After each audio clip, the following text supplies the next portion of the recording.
এ সমভূমি, আজ তাপমাত্রা কত রে? জানি না ভাই, তবে মাত্রা ছাড়িয়ে গেছে। এই গরমে গায়ে ক্যাকটাস জন্মে গেছে। আরে তোর তো তাও জন্মেছে, আমারগুলো মারা গেছে। আরে আমারও মারা যেতে বেশি দিন নেই, সব খালবিল শুকিয়ে মোবিল হয়ে গেছে। কেন, বর্ষায় তো বেশ ভালোই জল আন্ডারগ্রাউন্ড করলি, কিছু ছাড়। হ্যাঁ, তো তুইও তো কত খনিজ সোনাদানা আন্ডারগ্রাউন্ড করে রেখেছিস, আমি কিছু বলেছি?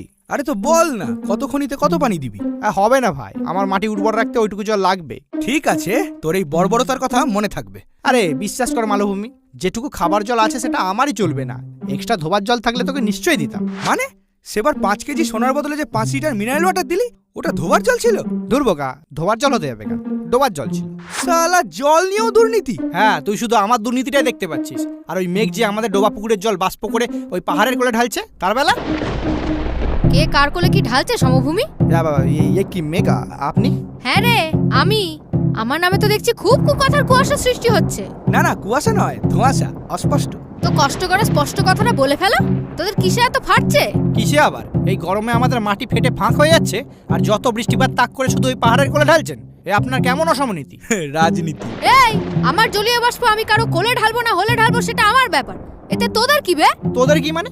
জলীয় বাষ্পের জলটা তো আমাদের জলাশয় থেকেই নিচ্ছেন। তো মাটি লাগা জলাশয়ের জলটা কি তোর বাবা ভরে, নাকি চোরাই জলের কল দিয়ে ওগুলো ভরিস? আর আমার পিছন দিয়ে কি তাপ বেরোয় যে আমি জল বাষ্প করবো? তাপ নিয়ে কোনো চাপ থাকলে সূর্যদার সাথে কন্ট্যাক্ট কর। ও বাবা, তাহলে তো হয়ে গেল।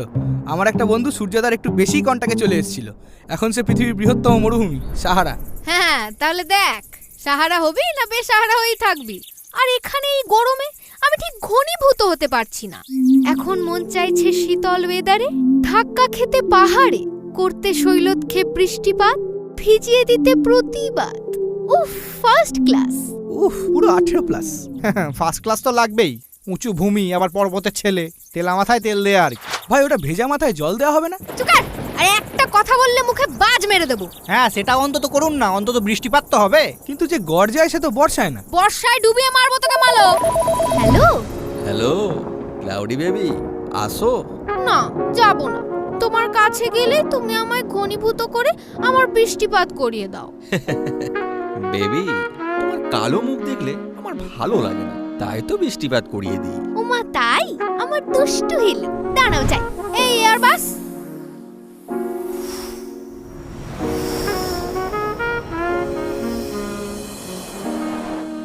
উফ, পুরো 18+।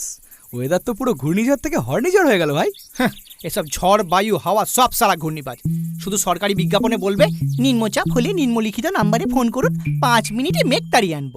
মেঘ না গরু। অথচ সেই নিম্নলিখিত নাম্বারে ফোন করলে লিখিতভাবেই বলা যাবে যে সে ফোন কেউ ধরবেন, আর ধরলেও 5 মিনিটের বদলে 5 দিন পরে কোনো সাদা মেঘ এনে বলবে রাস্তায় বৃষ্টি হয়ে গেছে, শুধু ঠান্ডা হাওয়া খাও। হ্যাঁ, এই আকাশে গুড়গুড় করে ওই আকাশে ঝড়ে, অসময় ঝরতে এসে ডুবিয়ে পেছন মারে। হ্যাঁ, মৌসুমী বাইকে দেখলি কেমন হিমালয়ের দিকে ট্যাক্সি সার্ভিস খুলেছে? হ্যাঁ ভাই, যদি আমরাও যেতে পারতাম রে।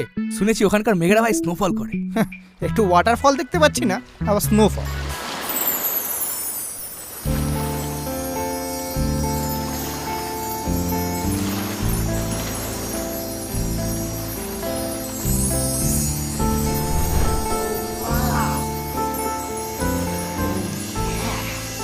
এক্সকিউজ মি ল্যান্স, আমি কি আপনাদের উপর দিয়ে প্রবাহিত হতে পারি? হ্যাঁ হ্যাঁ, নিশ্চয়ই। শুধু প্রবাহিত কেন, আপনি বিবাহিতও হতে পারেন। মানে বিভিন্ন দিকে প্রবাহিত হতে পারেন। ও বাবা, বিবাহিত মানে যে বিভিন্ন দিকে প্রবাহিত হওয়া, তা তো জানতাম না। কোন নদীও যে এতটা প্রবাহিনী, তরঙ্গিনী আর স্রোতস্বিনী হতে পারে, সেটাও তো আপনাকে না দেখলে জানতাম না। ও রিয়েলি? হ্যাঁ রিয়েলি ম্যাডাম, আপনার যা বরফ গলা জলে পুষ্ট ফিগার, একবার একে বেঁকে চলে ইনস্টাগ্রামে রিল দিলে আপনি আজকেই viral. Well thanks guys, but let me introduce myself. আমি অলরেডি একজন Instagram model and I have 3 million followers also. ও তাই নাকি? তা আপনার ইনস্টাগ্রাম আইডির নাম কি? আই থিংক নটি নদী নামটা আপনাদের সকলেরই সার্চ হিস্ট্রিতে পাওয়া যাবে। হ্যাঁ, আপনি নটি নদী? আরে ম্যাডাম, আপনার জলের স্রোত দেখেই তো এই গরমে জলের তেষ্টা মেটাচ্ছি।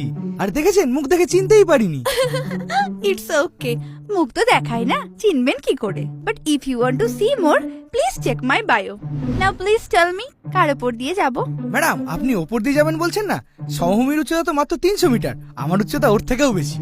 শুনেছিলাম তুই ক্ষয়জাত মালভূমি, তার শিলার সাথে সাথে যে বুদ্ধিটাও ক্ষয়ে গেছে সেটা তো জানতাম না। নাহলে কেউ উপর বলতে উচ্চতা মনে করে। হ্যাঁ রে সঞ্চয়জাত সমভূমি, যেমন তুই আমার ক্ষয়ে যাওয়া পলিবালি মেরে নিজের বলে মনে করিস।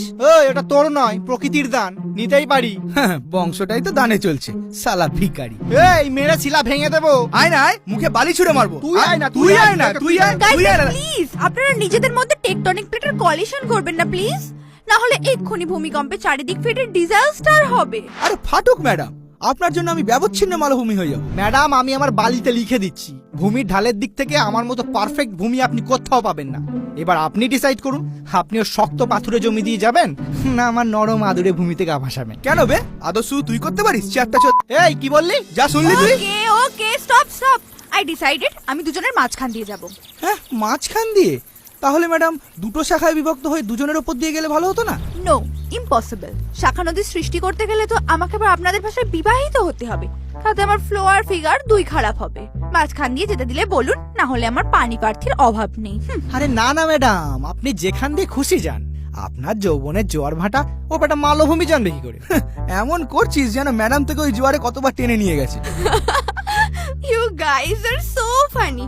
তবে আমি কিন্তু খরস্রোতা নই যে শুধু টেনেই নিয়ে যাব, মুড হলে মাঝে মধ্যে ডুবিয়েও ছাড়ি। ম্যাডামও আমাদের সাথে ফ্লার্ট করছে। হ্যাঁ ভাটা, ফ্ল্যাট নয় ম্যাডাম, ফ্ল্যাটের কথা বলছে, বন্যা। আরে সে তো ভালোবাসার বন্যা। ম্যাডাম আপনি আমাদের মাঝখান দিয়েই যান, তবে ওর দিকে আবার বেশি বেঁকে বেঁকে যাবেন না, ওর নিচের মাটি খুব লুজ, আপনার থেকে অশ্বক্ষুরাকৃতি হত করে নেবে। এ কি নটি, নদীর পাশে তো সভ্যতা গড়ে ওঠে, তুমি এই অসভ্যতার মাঝে কি করছো? ও মম, আমি ম্যাপে দেখলাম এদের দুজনের মাঝে উপত্যকা করে গেলে মোহনাটা শর্টকাট পড়ছে, তাই এদিকে ফ্লো নিলাম। ওহ গুড, তাড়াতাড়ি যাও, সমুদ্র হয়তো তোমার জন্য উথাল পাথাল করছে। আর হ্যাঁ দেখো, যেতে যেতে আবার কোনো উপনদ জুটিয়ে ফেলো না। আরে ডোন্ট ওয়ারি মম, তুমি এসো। Bye guys. বাই।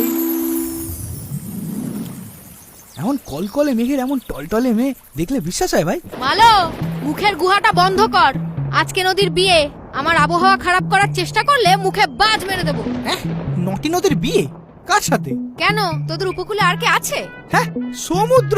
আরে ও তো একটা পাক্কা নোনতা ঢেউবাজ, ওর অলরেডি কয়েকশো নদীর সাথে বিয়ে হয়ে গেছে। হ্যাঁ তো, অত বড় জলরাশির একজনের জলে পোষায়? আর জানিস না, পৃথিবীর 3 ভাগ জল আর 1 ভাগ বোকার দল, তো সূর্যোদয়ের তাপে মোট জলীয় বাষ্পের 3 ভাগ তো ওই সমুদ্রই দেয়। তাহলে আমরা যে বাকি জলীয় বাষ্প দিই তার 4 ভাগের 1 ভাগও কি আমরা ঠিকঠাক টাইমে ফিরে পাই? কি আর করবি বল, এটাই জলচক্র। কোনো জলচক্র নয়, এটা আপনারা সূর্যতার জলচক্রান্ত। যাক, বুঝেছিস তাহলে। আমি ভাবতাম তোর মাথাটাও তোর গুহার মতোই ফাঁপা। তবে বেশি লাফাচাপা করিস না, না হলে গরমে শুকিয়ে মারবো, বর্ষায় নদী ডুবিয়ে মারবে। ও আবার বড্ড বর্ষার জলে পুষ্ট। আচ্ছা, তার মানে আমাদের গতি নেই বলে তোমরা জল নিয়ে যা খুশি করবে, আর মাটির উপরে সব জলচক্রান্ত দেখেও আমাদের শান্ত থাকতে হবে, তাই তো? ঠিক তাই, শান্ত থাকলেই জ্যান্ত থাকবি, কারণ জল মানে জীবন।